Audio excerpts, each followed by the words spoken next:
اس کے اوپر اثر انداز ہونے کی کوشش کی خبریں جو ہیں ان پہ سپریم کورٹ نے نوٹس لیا، وہ میں آپ کو بعد میں بتاتا ہوں. لیکن یہ امپورٹڈ حکومت کبھی بھی اناؤنس نہیں کرے گی کہ یہ لوگ جا رہے ہیں اسمبلیاں تحلیل کرنے، اور آخری دن تک یہ اناؤنس نہیں کرے گی. یہ اناؤنس تبھی کریں گے جب ان کو یہ کرنا ہوگا فوری طور پہ. لیکن اس سے پہلے بہت تیزی سے، بہت رفتار کے ساتھ یہ الیکٹورل ریفارمز کرنے جا رہے ہیں. یعنی اوورسیز پاکستانیوں کے ووٹ کا حق ختم کر دیں گے، یہ الیکٹرانک ووٹنگ مشین کا قانون ختم کر دیں گے، یہ الیکشنز کو اور اس کے قوانین کو اپنے لیے آسان بنائیں گے. یہ کام ان کو فوری طور پہ کر دیں تاکہ یہ الیکشن میں چلے جائیں اور الیکشن میں سازگار ماحول اپنے لیے بنا لیں، کیونکہ ابھی تو حالات بہت مشکل ہیں. چیف الیکشن کمشنر کو تبدیل نہیں کیا جا سکتا. چیف الیکشن کمشنر جب خود استعفیٰ دے دے، یہی ایک صورت باقی ہے. دوسری صورت یہ ہے کہ اس کے خلاف ریفرنس بھیجا جائے سپریم کورٹ آف پاکستان میں، اور وہ ایک بہت بڑی کارروائی ہوگی، بڑا لمبا چوڑا کام ہوگا، تو وہ ممکن دکھائی نہیں دیتا. تو یا تو خود ہی استعفیٰ دے چیف الیکشن کمشنر، اور ان کا موڈ تو نہیں نظر آ رہا. تو اگر ان کو کہا جائے طاقتور حلقوں کی جانب سے، کیونکہ آپ کے اوپر کنسنسس نہیں ہے، ایک بہتر آدمی جو ہے یا ایسا آدمی جس پہ ساری پولیٹیکل پارٹیز خصوصاً پاکستان تحریک انصاف، کیونکہ سڑکوں پہ وہی ہے، تو پاکستان تحریک انصاف خصوصاً اس کا اعتبار ہو، تو ایسا آدمی چیف الیکشن کمشنر بنے، تو اس کے لیے ان کو استعفیٰ دینے پر مجبور کیا جا سکتا ہے یا انہیں کہا جا سکتا ہے، اور وہ والنٹرلی خود بھی استعفیٰ دے سکتے ہیں. ایسے بہت سارے استعفے لوگ ماضی میں دیتے رہے ہیں. ابھی ماضی قریب میں بھی لوگوں نے اسی طرح کے استعفے دیے ہیں. تو یہ ہے اس وقت تک کی سٹوری کہ عمران خان صاحب تیاری کر رہے ہیں، اور اپنی کلنگ انسٹنکٹ کے ذریعے، یہ ایک ٹرمنالوجی ہے، اس کو کسی کو مارنا یا قتل کرنا مت سمجھیے گا.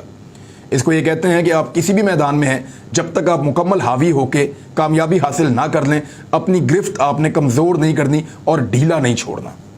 یہ ہے. تو عمران خان صاحب بالکل اس کے لیے تیار نہیں ہیں. وہ 20 تاریخ کو اناؤنس کریں گے ملتان کے جلسے میں کہ کہاں آنا ہے، کیسے آنا ہے، کتنے بجے نکلنا ہے اور کیسے پہنچنا ہے. اور اس سے پہلے وہ کہہ چکے ہیں کہ آپ اپنے پاس پیٹرول جمع رکھیں گے، اپنی ساری کوارڈینیشن پہلے سے کر کے رکھیں گے، کیونکہ پاکستان میں انٹرنیٹ بھی بند ہو سکتا ہے، اور پاکستان کے اندر جو ہے وہ پیٹرولیم مصنوعات کی قلت بھی پیدا کی جا سکتی ہے، یا وہ ہو سکتی ہے، یا پیٹرول پمپس بند کیے جا سکتے ہیں. تو اس طرح کی چیزیں جو ہیں وہ نارملی حکومتیں کر دیا کرتی ہیں. یہ ہوتا رہا پاکستان میں پہلے بھی. تو انہی چیزوں کے بارے میں عمران خان صاحب وقت سے پہلے بتا رہے ہیں. اب گرفتاری کے پیش نظر 2000 افراد مبینہ طور پہ، اور یہ اسد کھنل نے خبر بریک کی ہے کہ بنی گالہ کے ارد گرد ان کو جمع کیا گیا ہے.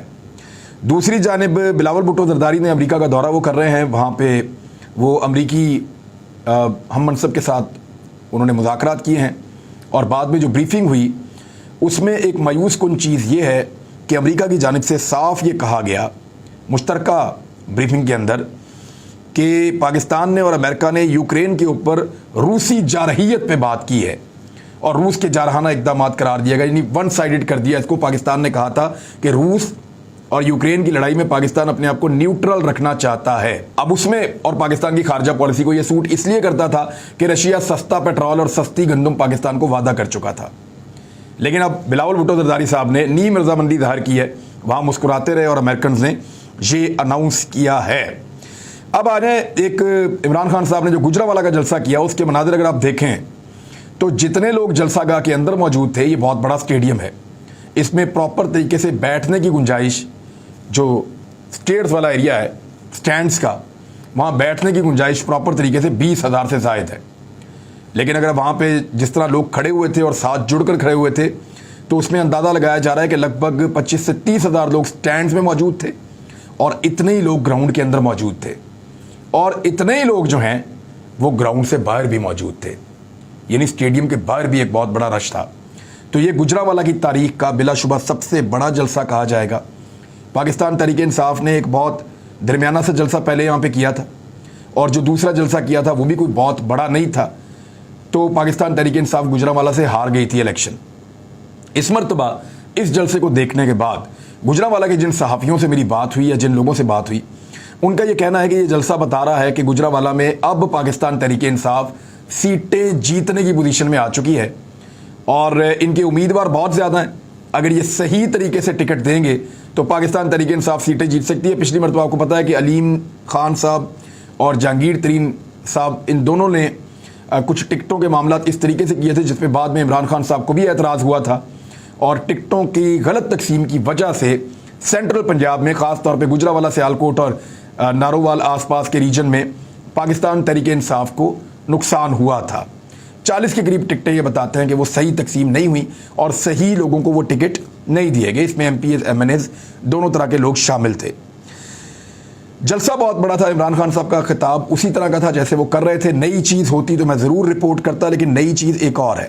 عمران خان صاحب نے پہلے وکلا کنونشن سے خطاب کیا ہے. میں بھی وہاں گیا تھا اور میں وکلا کی دعوت کے اوپر گیا تھا. وکلا نے مجھے دعوت دی اور مجھے کچھ جو وکیل دوست ہیں ان کا ٹیلی فون آیا اور انہوں نے کہا جی آپ کو ہمارے پروگرام میں ضرور آنا چاہیے اور ہمارے پروگرام میں شرکت کرنی چاہیے. ہم مختلف بارز کے وکلا اکٹھے ہو رہے ہیں اور ایک بڑی تعداد میں ہوں گے. ہم چاہتے ہیں کہ آپ ہمارے ساتھ بات بھی کریں, جو بات اپنے وی لاگ میں آپ بتاتے ہیں وہ آپ ہمارے ساتھ وہاں پہ آ کے شیئر کریں.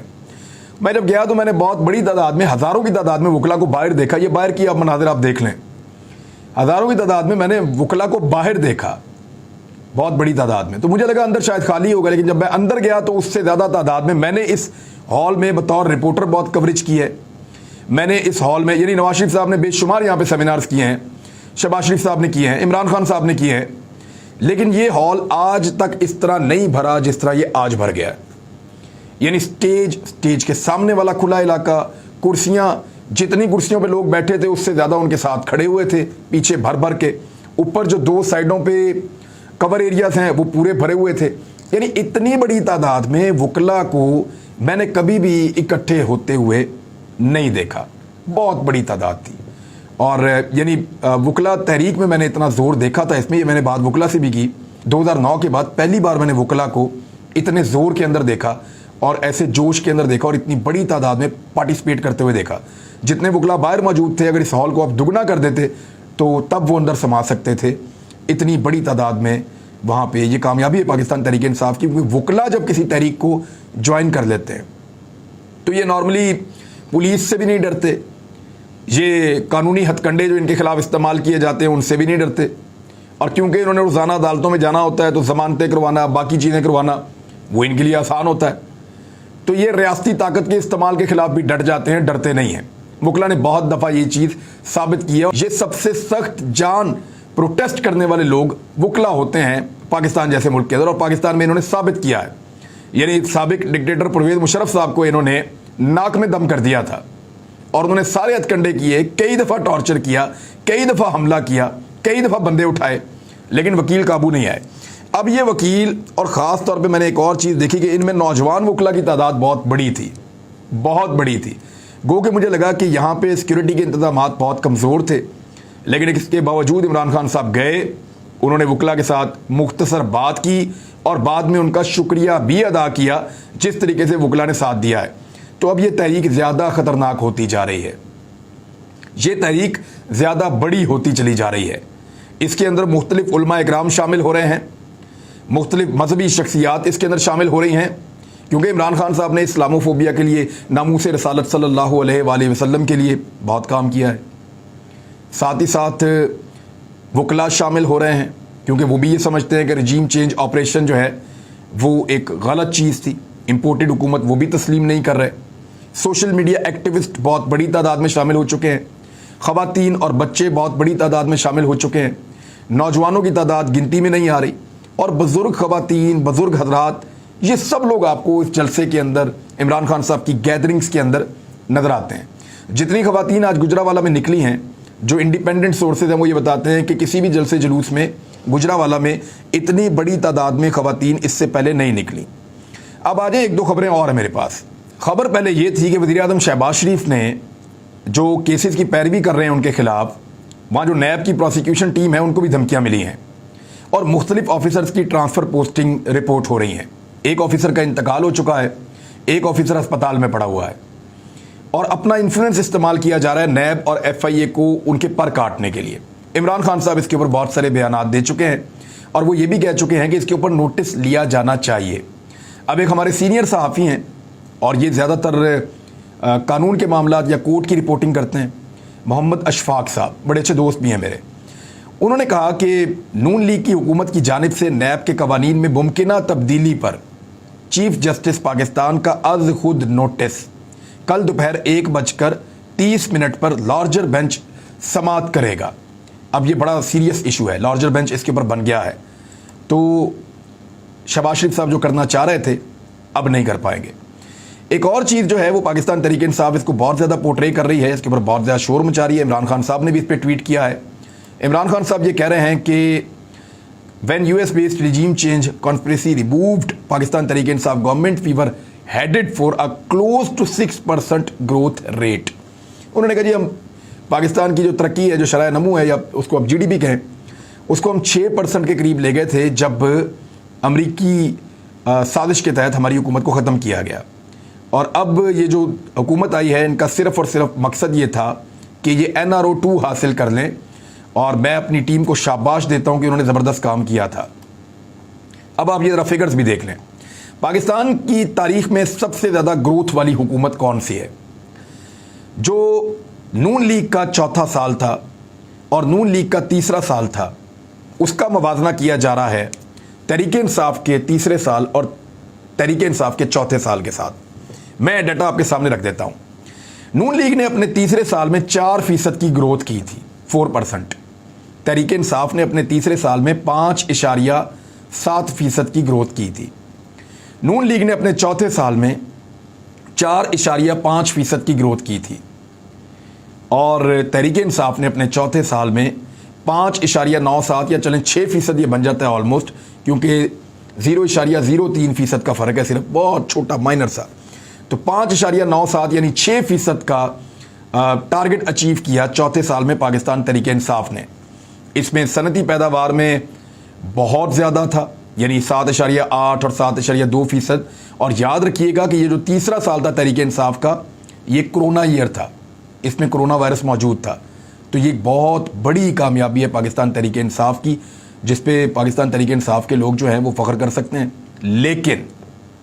لیکن سوال یہ پیدا ہوتا ہے کہ اگر کارکردگی یہ جا رہی تھی تو حکومت کیوں گرائی؟ اب تک کے لیے اتنا ہی، اپنا خیال رکھیے گا، اپنے اس چینل کا بھی۔ اللہ حافظ۔